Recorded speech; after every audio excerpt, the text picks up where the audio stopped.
El amanecer teñía el horizonte de un tono incierto, como si el cielo dudara entre la promesa y el presagio. El ara de Balmora observaba desde el interior del carruaje cómo el polvo del camino se levantaba y volvía a caer sobre los campos que una vez fueron de su casa.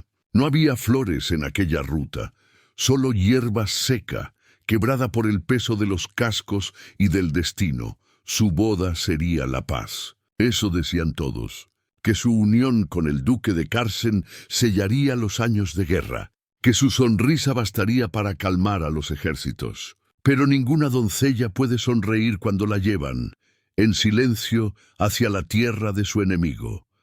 El aire olía a hierro. Los soldados que escoltaban el cortejo no cantaban, ni reían, ni miraban atrás. Cada uno parecía cargar una historia que prefería no recordar. El ara mantuvo las manos juntas sobre su regazo, donde descansaba la cinta carmesí que había conservado desde niña, la única herencia que le quedaba de su madre. La ruta se extendía hasta perderse en un bosque espeso. El sonido de los cuervos se mezclaba con el de los cascos, y el sol comenzó a ocultarse antes de tiempo. Uno de los escoltas, un hombre alto con el rostro cubierto por el yelmo, cabalgaba más cerca de lo debido. Su silueta le resultaba extrañamente familiar. Cuando la noche cayó por completo, el cortejo se detuvo. El comandante ordenó hacer campamento junto al río. El ara bajó del carruaje. La hierba húmeda cedió bajo sus zapatos. No había mirado a los soldados a la cara en todo el trayecto. Hasta ese momento, el hombre del yelmo se acercó, sosteniendo una antorcha. La luz temblorosa reveló una cicatriz en su mandíbula, una línea fina, reciente. Sus ojos eran grises, como el acero bajo la lluvia. «Mi señora», dijo con voz grave. El ara asintió, intentando guardar distancia. Pero al mirarlo más de cerca, sintió un estremecimiento que no venía del frío. Había en esa voz algo que conocía, algo que pertenecía a otro tiempo, a otra vida. Durante la cena, apenas probó bocado. Los soldados hablaban poco. El viento silbaba entre los árboles. Cuando regresó a su tienda, encontró junto a su lecho una pequeña flor marchita. Era una flor de Balmora, imposible de hallar tan lejos del norte. Su respiración se cortó. Al alzar la vista, vio la sombra del escolta recortada contra el fuego del campamento. No dijo nada. Solo permaneció allí, quieto, hasta que todos se durmieron. Esa noche el ara no logró cerrar los ojos. Soñó con un niño de mirada gris, con una promesa bajo un árbol y una cinta carmesí que unía sus manos. Soñó con el único amor que había conocido antes de la guerra. Y al amanecer, cuando los soldados desmontaron las tiendas, el escolta se acercó al carruaje, se inclinó apenas y susurró lo que ninguna otra voz debía recordar. Lira por el nombre secreto de infancia que solo un hombre conocía. El segundo día de viaje amaneció con un silencio tan espeso que parecía nuevo. Las nubes bajas cubrían el bosque, y cada respiración dejaba un hilo blanco en el aire. El ara observaba por la ventana del carruaje, mientras los árboles se abrían paso como sombras en procesión. En el exterior, Alistair cabalgaba junto a la rueda izquierda, inmóvil incluso bajo la llovizna. Había pasado casi una década desde que oyó su nombre por última vez. No necesitó más para reconocerlo. La forma en que sujetaba las riendas, la quietud de su cuerpo cuando el resto se agitaba, era él. Pero el niño de los ojos curiosos había desaparecido. En su lugar había un hombre endurecido por algo que la guerra no enseñaba, la pérdida. El ara mantuvo la vista baja para evitar que sus miradas se cruzaran. Dentro del carruaje, el sonido del agua golpeando el techo la hipnotizaba. A ratos le parecía escuchar un murmullo, como si la cinta carmesí en su muñeca respirara con ella, recordándole la promesa que los unió cuando todo era todavía posible. Cuando el camino se volvió más estrecho, un caballo resbaló en el barro. Hubo gritos, una rueda astillada y el cortejo se detuvo. Alistair desmontó sin pronunciar palabra y se acercó para comprobar el daño. Elara lo vio entonces por primera vez a plena luz. La cicatriz en su rostro no era solo una herida, parecía una línea que dividía al hombre que fue del que sobrevivió. Durante unos segundos, el tiempo se detuvo. Él levantó la vista, y los ojos de ambos se encontraron a través del cristal empañado. Ninguno habló. Bastó una mirada para traer de vuelta los veranos de Balmora, los juegos entre los manzanos, la promesa de esperarse cuando el mundo fuera menos cruel. Elara giró el rostro. Un temblor le recorrió los dedos. En su regazo, la cinta carmesí parecía más viva que nunca, como si ardiera. Reanudaron el viaje con paso lento. A cada kilómetro, la sensación de estar siendo observada crecía. No por los soldados ni por Alistair, sino por algo más profundo, un eco invisible que viajaba junto a ella. Al caer la tarde, una niebla espesa cubrió el valle y obligó al grupo a detenerse en un claro. Elara bajó del carruaje. El aire olía a tierra mojada y a fuego recién encendido. Buscó refugio en una carpa improvisada mientras los hombres encendían antorchas. Entonces lo vio de nuevo. Alistair, inclinado sobre su caballo, limpiando la hoja de su espada con un paño empapado en agua. La cicatriz brillaba con la luz del fuego, y bajo ella un gesto que no supo descifrar, culpa o deseo. Sintió la necesidad de acercarse, de preguntarle por qué estaba allí, pero el orgullo la contuvo. No podía mostrarse débil frente a un hombre que servía a quien la esperaba en el altar. Así que permaneció en silencio, observando desde lejos, hasta que un soldado dejó a sus pies una pequeña caja de madera. «De parte del duque», dijo el mensajero antes de alejarse. Dentro había un velo de encaje fino y una nota con letras duras. «Para la futura duquesa. Que su rostro recuerde a todos lo que la paz puede conceder». Elara lo sostuvo entre sus manos sin emoción. Pero al desplegar el velo, un objeto cayó al suelo, un anillo pesado, de oro ennegrecido y piedra de ónice. La joya del duque. En el borde interior, una mancha oscura se había secado. Sangre, un escalofrío le recorrió el cuerpo. Miró alrededor, temiendo que alguien hubiese visto su descubrimiento. Solo Alistair, a unos pasos, parecía haber notado su agitación. Él no dijo nada. Solo apartó la vista hacia el bosque, como si conociera de antemano el contenido de la caja. Esa noche, Elara no durmió. Dejó el anillo sobre la mesa y observó cómo el fuego se consumía. En el reflejo del metal vio su propio rostro transformado. Ya no era la hija de Balmora, ni la prometida del duque. Era la prenda de un pacto que empezaba a teñirse de sombra. Cuando el viento apagó la última llama, pensó que alguien se había acercado a su tienda. La cortina se movió, y por un instante creyó distinguir la silueta de Alistair observándola en silencio. El anillo brilló débilmente bajo la luz del amanecer.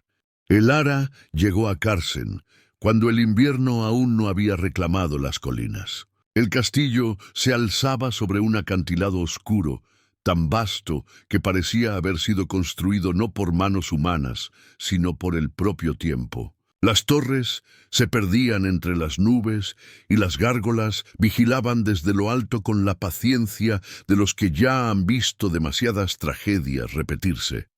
Los portones se abrieron con un lamento metálico. Dentro el aire era más frío, como si las piedras respiraran el recuerdo de los muertos. La escoltaron hasta los aposentos que serían suyos hasta la boda.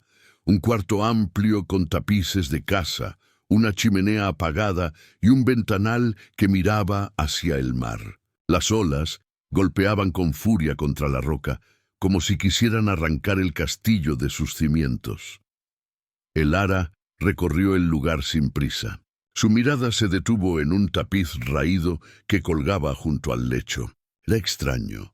La tela no mostraba escenas de guerra ni de gloria, sino un jardín. Bajo la luz mortecina, creyó ver una figura femenina entre los hilos, apenas un contorno. Movida por un presentimiento, apartó el tapiz con cuidado. Detrás, el polvo se levantó en una nube gris y apareció un retrato.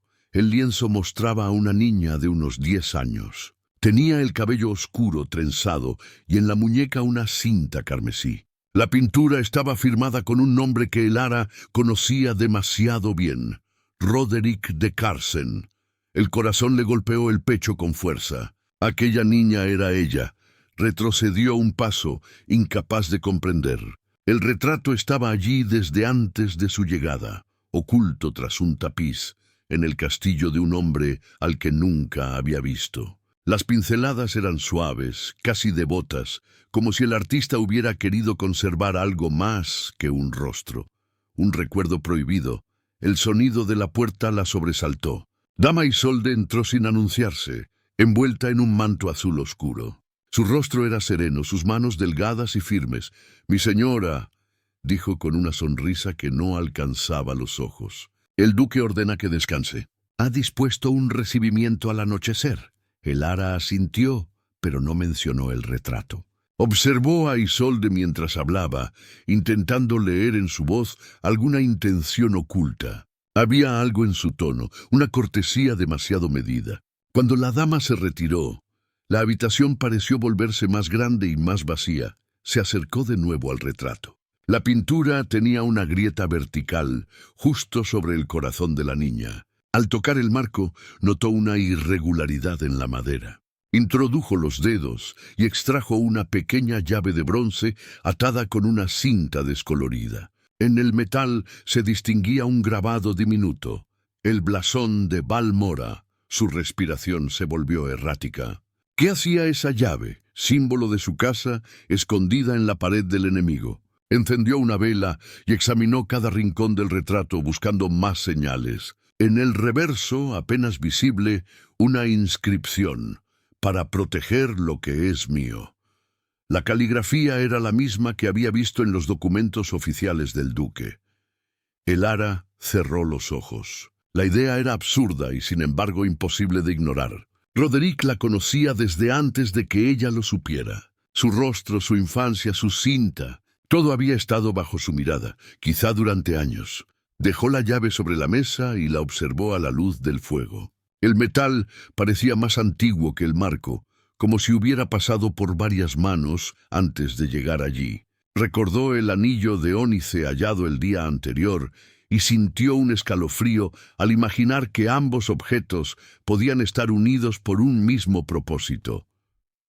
Fuera, el viento comenzó a soplar con violencia. Las llamas de las velas temblaron y proyectaron sombras en las paredes. Durante un instante, creyó ver en la superficie del retrato un leve resplandor, como si los ojos de la niña hubieran cobrado vida. Retrocedió un paso, con el corazón latiendo con fuerza. La vela se apagó. El silencio volvió a caer sobre el cuarto denso y expectante. Elara permaneció inmóvil, con la llave entre los dedos, mientras comprendía que en aquel castillo nada era lo que parecía. El amanecer llegó sin luz. Un cielo gris cubría Carsen como un sudario, y el sonido del mar, golpeando contra los muros del castillo, era tan constante que parecía el latido de un corazón herido. Elara despertó antes del alba, incapaz de conciliar el sueño. La llave descansaba sobre la mesa, junto al anillo del duque, y ambos objetos parecían mirarla con la paciencia de quienes saben que tarde o temprano revelarán su secreto. Un sirviente llamó a la puerta. Traía una túnica de lino y un mensaje. El duque desea verla en la capilla antes del consejo. No había opción de negarse. Elara se vistió con calma y ocultó la llave en el dobladillo de su manga. Cuando cruzó el pasillo, el silencio la envolvió. Las antorchas apenas iluminaban las paredes, y el eco de sus pasos era la única compañía. La capilla se hallaba en el extremo norte del castillo. Era un lugar antiguo, más antiguo incluso que las guerras que los habían separado. Las columnas estaban cubiertas de líquenes, y el altar de piedra conservaba aún las marcas de antiguas ofrendas. Elara avanzó entre los bancos vacíos, guiada por el murmullo de una oración que no comprendía. El duque Roderick estaba de pie frente al altar. Su figura imponía respeto, alto, de rostro severo, vestido de negro. La luz de las velas lo recortaba como una sombra más entre las sombras. Cuando se volvió hacia ella, su mirada no tenía dureza, sino un cansancio que parecía más profundo que la edad. «Dama Elara», dijo con una voz que resonó en la piedra. «Confío en que el viaje no haya sido demasiado cruel». Ella inclinó la cabeza sin saber si debía agradecer o temer aquellas palabras. Él la observó un instante y luego se acercó con paso lento. «Este castillo es viejo y guarda secretos incluso para mí», continuó. «Pero confío en que encuentre aquí algo más que deber». «Quizá», reposo. Elara no respondió. Algo en su tono, casi humano, la desarmó por un momento. Pero en cuanto él extendió la mano, vio de nuevo el anillo de ónice, el mismo que había encontrado manchado de sangre. Roderick notó su mirada y retiró la mano con discreción. «No todo lo que sangra está muerto, mi señora. A veces lo que duele sigue vivo por demasiado tiempo». Las palabras quedaron flotando entre ellos, densas, ambiguas. Antes de que pudiera preguntar, una puerta lateral se abrió. Maestre Corbin, el médico real, apareció con su expresión impasible. Traía un frasco de cristal verde entre las manos. «Para la serenidad de la dama», anunció. «El duque desea que no padezca sobresaltos antes de la ceremonia». Elara lo observó en silencio. Había algo en aquel hombre que le producía repulsión, una calma antinatural. Tomó el frasco, lo destapó y acercó la nariz. El aroma era dulce, pero había en él un fondo metálico como de hierro viejo. «Solo unas gotas», dijo Corbin. «Favorecen el descanso y purifican la sangre». Elara fingió asentir y humedeció apenas los labios. El líquido le dejó un sabor amargo, casi eléctrico. Por un instante, su pulso pareció ralentizarse. La piedra del suelo se volvió más fría y el sonido del mar se alejó, como si alguien hubiera cerrado una puerta invisible. Corbin la observó con una sonrisa leve. «La sangre obedece», murmuró. Roderick alzó la mirada sorprendido, pero el maestre ya se retiraba con una reverencia. Elara respiró hondo y apoyó una mano en el banco más cercano. Una sensación de entumecimiento subía por sus brazos, lenta pero constante. El duque se acercó y la sostuvo por el codo. «¿Está bien?» «Solo cansada, mi señor». El viaje fue largo. Su voz sonó distante como si no fuera suya. Intentó sonreír, pero la palabra «obedece» seguía resonando en su mente. Cuando Roderick se apartó, ella vio en el suelo una gota de líquido verdoso, el mismo tono del frasco. Nadie más pareció notarla. Elara se quedó sola en la capilla, mirando el altar vacío. Las velas titilaban débilmente, y en el aire flotaba un aroma dulce y venenoso. Se llevó la mano al pecho y sintió que el corazón latía con un ritmo nuevo, ajeno, como si respondiera a una voluntad que no era la suya. En algún lugar, detrás de los muros, un reloj marcó la hora nona. El sonido se repitió 3 veces, profundo, solemne. Al último tañido, la vela central se apagó sin viento. Elara comprendió entonces que algo o alguien había empezado a tomar posesión de su destino.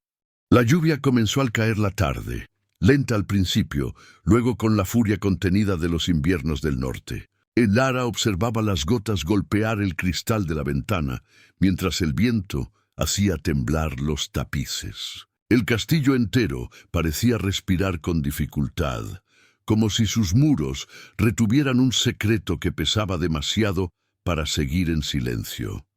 El malestar que había sentido en la capilla no se disipó. La infusión del maestre aún ardía en su garganta y su pulso seguía latiendo con un ritmo ajeno. Intentó escribir una carta a su padre, pero la pluma le temblaba en la mano y cada palabra parecía desvanecerse antes de nacer. Al final solo escribió una frase. «Algo en Carsen me observa». El sonido del trueno la sobresaltó. La vela parpadeó y por un momento creyó oír un golpe en la puerta. Pensó en ignorarlo, pero el llamado se repitió, más insistente. Cuando abrió, se encontró frente a Alistair.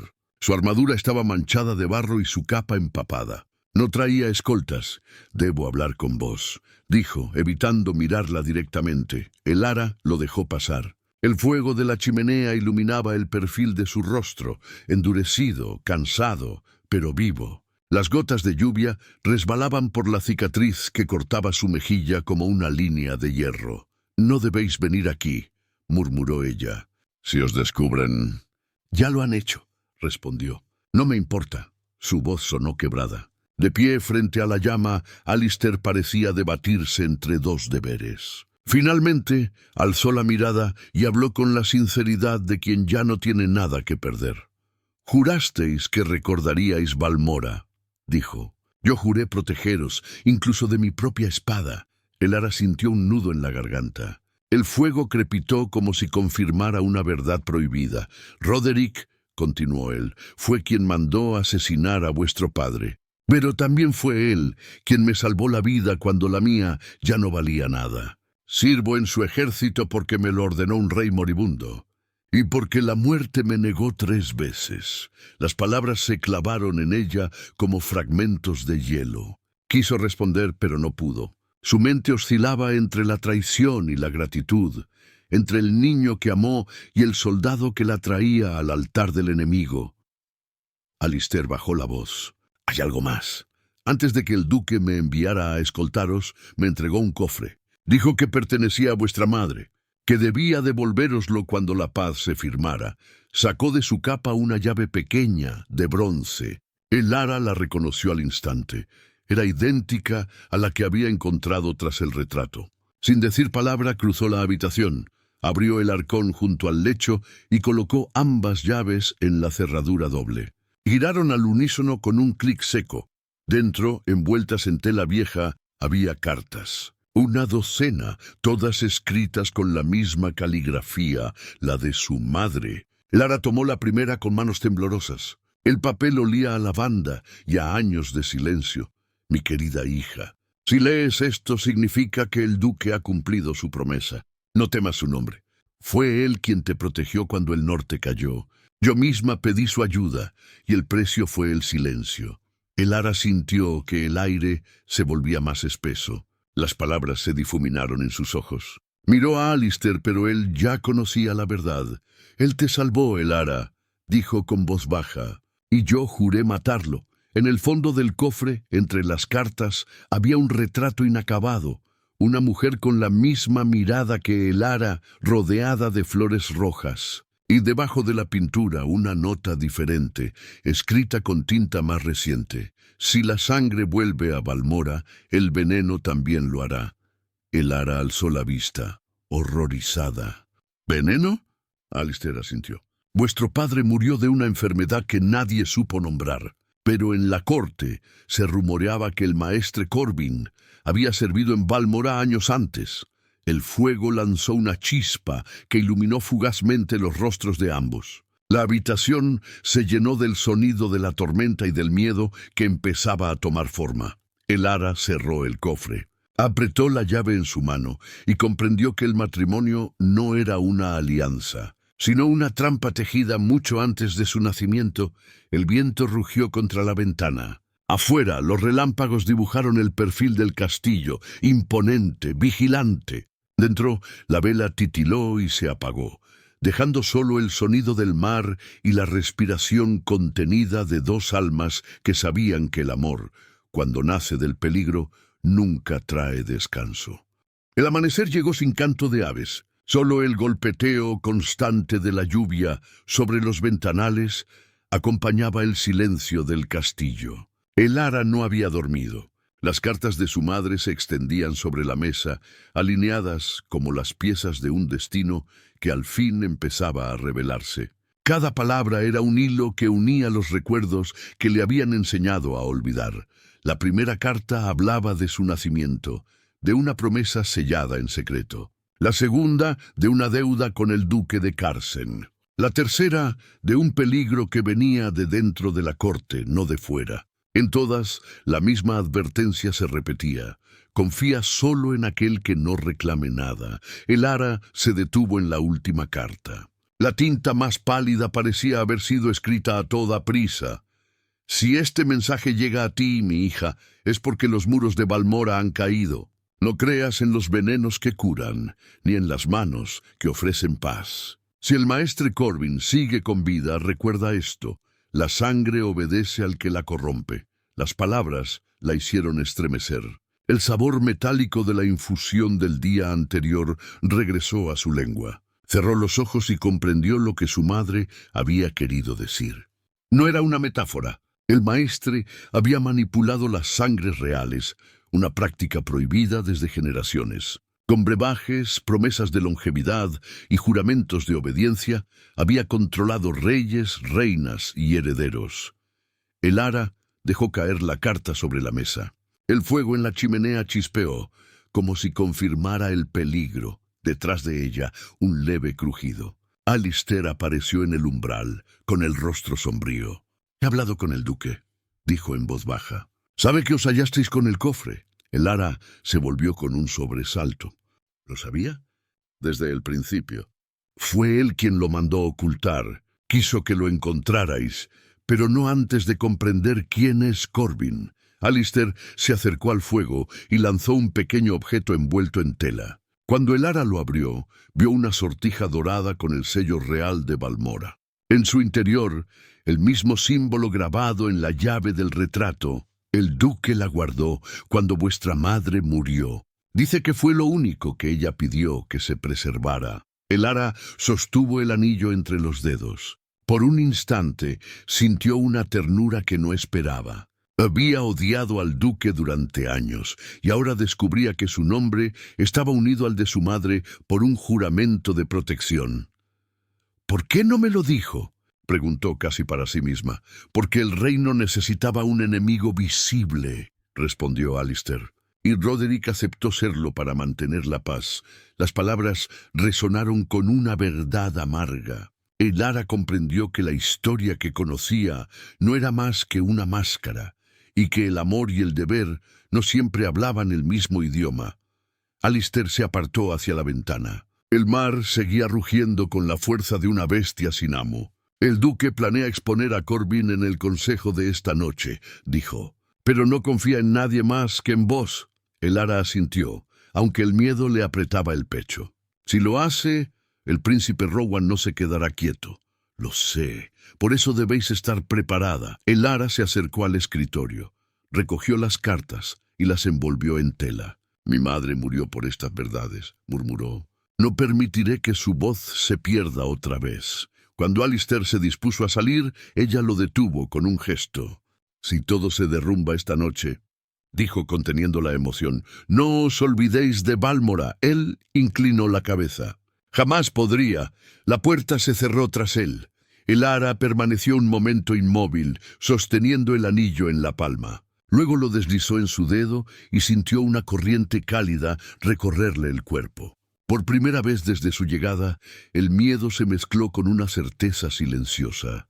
Su madre aún la protegía, y su sangre llevaba en sí algo más que obediencia. Fuera, la tormenta comenzaba a ceder. El cielo se abría en una grieta tenue de luz, como si el mundo contuviera la respiración antes del juicio.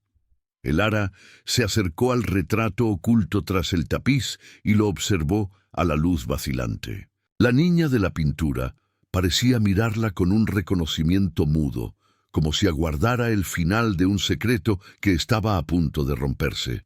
El castillo de Carsen se transformó al caer la noche. Las antorchas encendidas dibujaban reflejos dorados en los muros húmedos, y la bruma que ascendía del mar cubría el patio como un velo. Aquella era la víspera del consejo y, oficialmente, una celebración. Oficiosamente una trampa.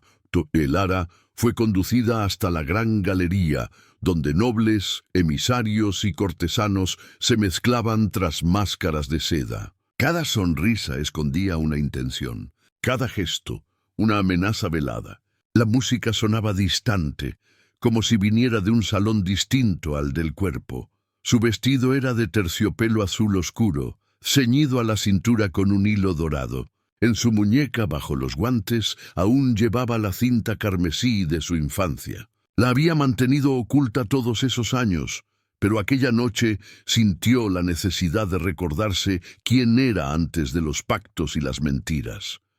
Roderick la recibió al pie de la escalera. Su porte era impecable, su rostro impenetrable.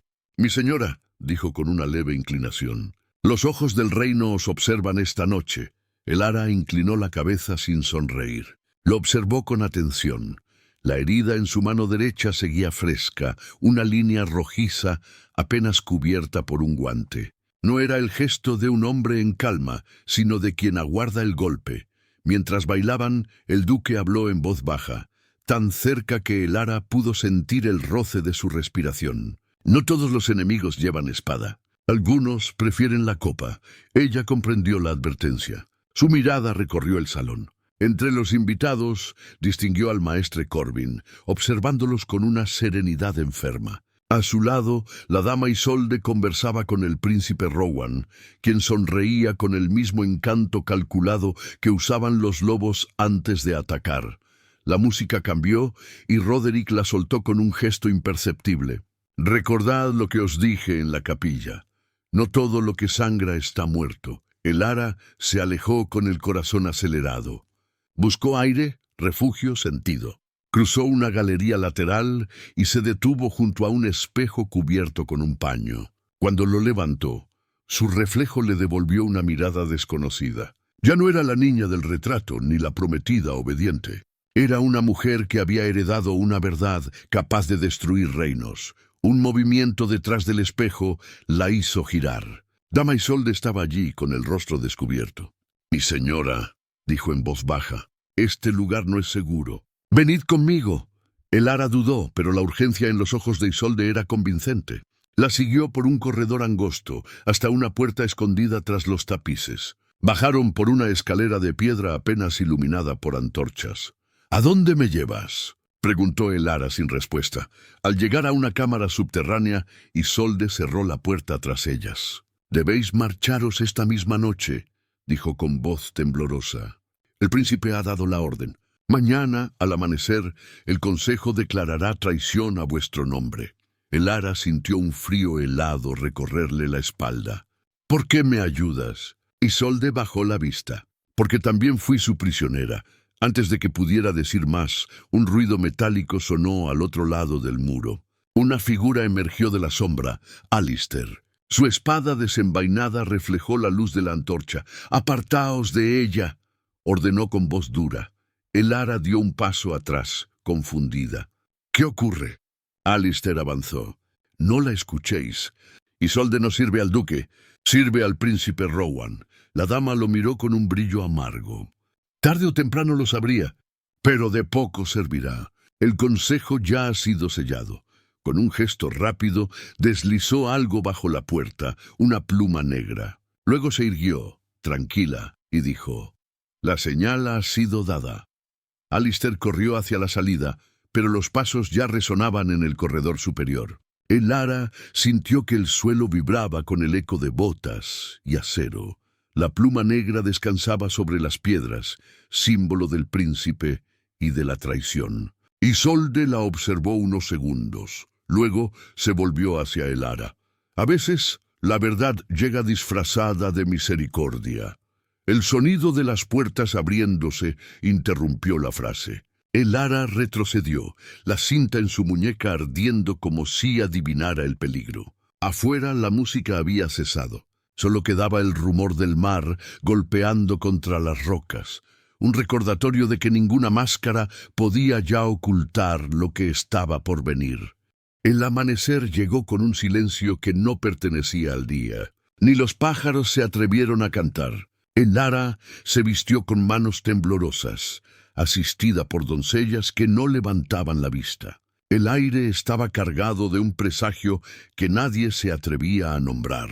En la ventana, la bruma del mar se confundía con el humo de las antorchas encendidas en los patios.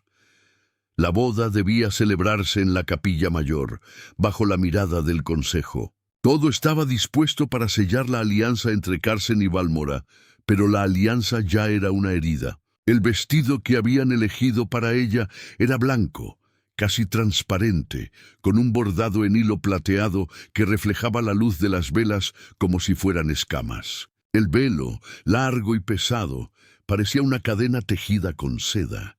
Cuando las puertas se abrieron, la multitud contuvo el aliento. El duque aguardaba al pie del altar, con la cabeza erguida y la mirada fija en el crucifijo. Alister estaba entre los escoltas, sin armadura, vestido de gala, pero con los ojos de quien lleva la batalla por dentro. El ara avanzó despacio. Cada paso resonaba en el suelo como un golpe de tambor. La cinta carmesí, escondida bajo el guante, rozaba su piel como un recuerdo obstinado. En sus labios, el sabor metálico del miedo. El sacerdote comenzó a recitar las oraciones. Su voz grave se elevaba entre las columnas. Las palabras parecían huecas, carentes de fe. El ara apenas oía el eco de su propio corazón. Cuando el sacerdote preguntó si había alguien que se opusiera a aquella unión, el silencio se volvió insoportable. Y entonces una voz rompió el aire. Yo. Fue Alister. Su palabra resonó con la fuerza de un juramento. Los guardias se movieron de inmediato, pero Roderick levantó una mano y los detuvo. Sus ojos se encontraron con los de Alister y durante un instante pareció que se reconocían no como enemigos, sino como hombres condenados por la misma verdad. «Habla», dijo el duque. Alister avanzó unos pasos. «Esta boda es una mentira», pronunció con voz firme. «La dama Elara ha sido envenenada por el maestre Corbin. Y el príncipe Rowan es quien lo ha ordenado». Un murmullo recorrió la capilla. Elara sintió que las piernas le flaqueaban. Los rostros entre la multitud se movieron como sombras inquietas. Roderick se volvió hacia el altar con el rostro endurecido. «¿Tenéis pruebas?», preguntó. Alister asintió y sacó del interior de su chaqueta un pequeño frasco de vidrio verde, idéntico al que Corbin le había dado a Elara días atrás. Lo alzó para que todos lo vieran. Este veneno fue hallado en los aposentos de la dama. Su contenido corrompe la sangre y somete la voluntad. El sacerdote retrocedió, horrorizado. Corbin, desde el fondo del templo, dio un paso adelante. «Mentiras», dijo con una sonrisa serena. «Ese frasco es mío, pero contiene medicina». «Nada más, medicina que mata», replicó Roderick con voz grave. El silencio se quebró con un estallido. Uno de los guardias del maestre comenzó a convulsionar, su mirada perdida, su piel tornándose pálida como la cera. Otro cayó de rodillas, sangrando por la nariz. Los murmullos se convirtieron en gritos. Elara retrocedió aterrada, mientras Corbin observaba impasible el caos que se extendía. El veneno se había esparcido entre los soldados, mezclado en el vino del banquete. La capilla se convirtió en un campo de horror. Roderick desenvainó su espada. «A las puertas», ordenó. «Nadie sale de aquí». Elara sintió una mano en su brazo. Era Alister. «Debemos sacaros de aquí», dijo con urgencia, pero ella lo detuvo. «No, ya no huiré de mi nombre». El ruido de acero y gritos llenó la nave. Los fieles corrían hacia la salida. Las velas caían al suelo. Las llamas se extendían sobre los manteles del altar. En medio de aquella confusión, Corbin escapó hacia el pasillo norte, seguido por dos hombres del príncipe. Roderick fue tras él. Elara, arrastrada por Alister, cruzó el coro y salió por una puerta lateral que daba al claustro. El aire de la noche estaba cargado de humo y lluvia. Las campanas comenzaron a sonar, no como celebración, sino como advertencia. Desde la distancia vio el reflejo del fuego dentro del templo. La paz que debía nacer aquella noche ardía ante sus ojos, y entre el rugido del mar y las llamas, comprendió que el pacto que los había unido en nombre de la alianza estaba muriendo, para dejar en pie una verdad mucho más peligrosa, el amor que ninguno había tenido el valor de nombrar. La lluvia se mezclaba con el humo de las antorchas y el olor metálico del hierro. Elara y Alister avanzaban por el corredor en penumbra, mientras los gritos del interior del templo resonaban como ecos de una guerra vieja. Cada rincón del castillo parecía un laberinto hecho de piedra y traiciones. Roderick los alcanzó a la salida del claustro. Su espada estaba manchada de sangre y su respiración entrecortada. No llevaba escolta. «Corvin ha escapado», dijo, «y el príncipe Rowan está con él». Sus palabras cayeron como un golpe. Elara comprendió entonces que la boda no había sido un final, sino el principio de algo más oscuro. «Pretenden usurpar el trono», continuó el duque. «El consejo entero está corrompido. Los nombres de quienes aún son leales caben en una sola mano». Elara lo miró con una mezcla de miedo y compasión. La figura del enemigo que le habían pintado desde niña se desmoronaba ante sus ojos. Roderick no era el monstruo que su padre había descrito, sino un hombre que había cargado con la culpa de todos para sostener un reino que se caía a pedazos.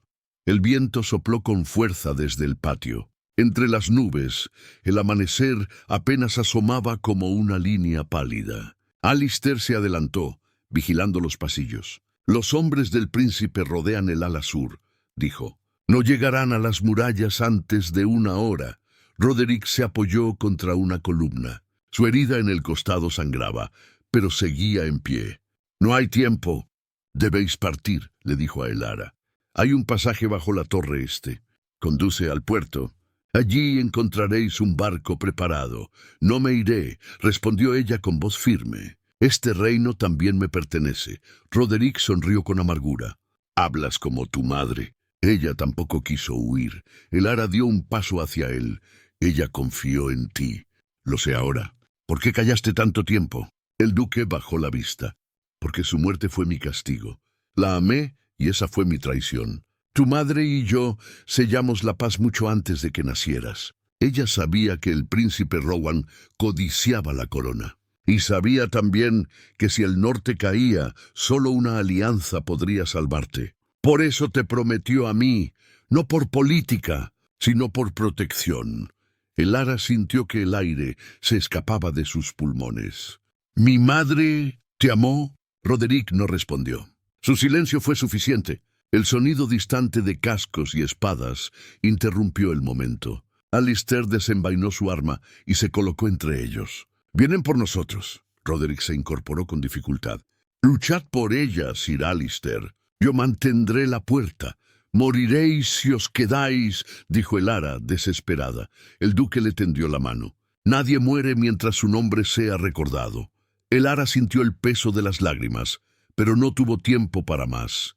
Alistair la tomó del brazo y la guió hacia el corredor que descendía a la torre. La piedra estaba húmeda, el suelo resbaladizo. Detrás, los pasos de los soldados se acercaban. Cuando llegaron a la galería inferior, el eco de una campana resonó en la distancia. Era la señal de traición. Roderick aún no había bajado. Entonces, un estruendo sacudió los muros. La puerta principal había cedido. Elara quiso volver, pero Alistair la sujetó con fuerza. «No puedes salvar a quien elige su destino». El rugido del mar se mezcló con los gritos de los hombres. Alistair empujó una puerta oculta tras una columna. El pasaje descendía hacia el acantilado. Elara lo siguió sin mirar atrás. Cada paso era una renuncia, cada respiración una despedida. Cuando alcanzaron la salida, una ráfaga de aire frío los golpeó. El mar rugía bajo ellos, oscuro y violento. A lo lejos el puerto ardía. Entre las llamas se distinguían las banderas del príncipe Rowan. Alistair tomó la mano de Elara. «Ya no queda refugio», dijo con voz baja. «Solo verdad». Entonces el sonido de cascos los hizo girar. Rowan apareció sobre la colina, escoltado por una docena de hombres. Su armadura relucía con el brillo del amanecer. Llevaba en la mano un pergamino sellado con el emblema real. «Elara de Balmora», gritó con voz solemne. «Por orden del consejo y del trono de Carsen, se os acusa de alta traición».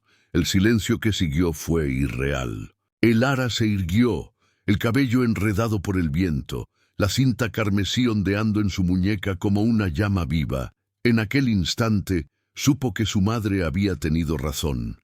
La sangre obedecía, pero la voluntad podía liberarla. El viento del amanecer soplaba desde el mar, arrastrando el olor a sal y ceniza. Las nubes se alzaban sobre Carsen como un presagio, y el rugido de las olas golpeaba las rocas con una furia que parecía humana. El ara permanecía de pie frente al príncipe Rowan, sin temerle, aunque su cuerpo aún temblaba por dentro. A sus pies, la cinta carmesí se movía con el viento, como si respirara por ella. Rowan desmontó del caballo con la solemnidad de quien se cree invencible. Su armadura brillaba, pero sus ojos estaban manchados de ambición. «Ríndete, prima», dijo con voz baja. «Este reino no necesita mártires, solo obediencia». El ara lo miró sin pestañear. «La obediencia es la corona de los cobardes», respondió. El príncipe frunció el ceño. Detrás de él, los soldados esperaban su orden. En sus manos, el pergamino sellado que proclamaba su derecho a la corona. Pero antes de hablar, un sonido los interrumpió. Pasos, lentos y arrastrados, provenientes del corredor. Era Roderick, herido, cubierto de sangre, pero vivo. Su figura se recortó contra la luz gris del amanecer. Cada paso parecía arrancarle la vida, pero su voz conservaba la autoridad de siempre. «Bajad las armas», Rowan sonrió con desprecio. «El duque moribundo, llegas tarde para salvar tu nombre». «No el mío», replicó Roderick. «El suyo». Sacó de su capa un cofre pequeño, sellado con cera roja. El ara lo reconoció al instante, el mismo sello que adornaba las cartas de su madre. «Este es el testamento del rey Alaric», dijo con voz firme, «el último que escribió antes de morir, y nombra a Elara de Balmora como su legítima heredera y guardiana del reino». El silencio cayó sobre todos. Rowan palideció. «Mentira», susurró. Pero Roderick rompió el sello y mostró el documento ante los presentes. Las firmas eran inconfundibles. El sello real intacto. Los hombres del príncipe comenzaron a murmurar dudando. «Tu padre lo sabía», continuó el duque, «y por eso quiso ocultarla entre los enemigos. La sangre de Balmora y la de Carsen fueron mezcladas no por traición, sino por esperanza. Ella debía reinar donde los hombres solo supieron destruir». Rowan dio un paso atrás, furioso. «Esto no cambia nada. Los ejércitos son míos». «Los corazones no lo son», respondió el ara. Su voz fue tranquila, pero tan clara que todos la oyeron sobre el estruendo del mar. Dio un paso hacia el príncipe y extendió la mano. En ella brillaba la cinta carmesí, símbolo de la unión de los dos reinos. «Tú elegiste la ambición», dijo. «Yo elijo la verdad». Rowan desenvainó la espada, pero Alistair se interpuso, su hoja cruzándose con la suya en un choque que rompió el aire. El combate fue breve, violento, inevitable. El príncipe cayó de rodillas, desarmado. Su mirada, antes altiva, se tornó vacía. El ara lo observó en silencio. «El reino no necesita más sangre», susurró. «Solo memoria». Ordenó que lo llevaran preso, y los soldados obedecieron sin dudar. El poder del príncipe se desvanecía como la niebla con el sol naciente. Roderick, exhausto, se apoyó en una columna. La sangre manaba de su costado, oscura, silenciosa. «Mi deuda está saldada», murmuró. «Tu madre estará en paz». El ara se arrodilló junto a él. «No me dejes ahora». Él sonrió, con una dulzura que nunca antes le había visto. «Nunca te dejé. Solo esperé a que el tiempo te hiciera fuerte». Sus ojos se cerraron con la serenidad de quien por fin puede descansar. El ara le sostuvo la mano hasta que el pulso desapareció. Afuera, el sol rompía las nubes, dorando las torres ennegrecidas del castillo. Alistair se acercó, cubierto de polvo y heridas. Ella levantó la mirada hacia él y por primera vez no hubo miedo, ni deber, ni culpa. Solo un silencio compartido, tan profundo que parecía sagrado. La guerra terminó, dijo él. No, respondió ella. Solo cambió de nombre. Caminó hasta el borde del acantilado. El viento agitó su velo y la cinta carmesí danzó en el aire. El ara la desató lentamente y la dejó volar. La vio alejarse sobre el mar, libre como la promesa que alguna vez los unió en Balmora. Cuando volvió la vista, Alistair estaba a su lado. No había palabras, solo una certeza. Lo que había nacido del juramento y del dolor ahora era elección. No esposa por deber, sino por amor. El ara tomó su mano. El reino de Carsen, por primera vez en muchos años, respiró en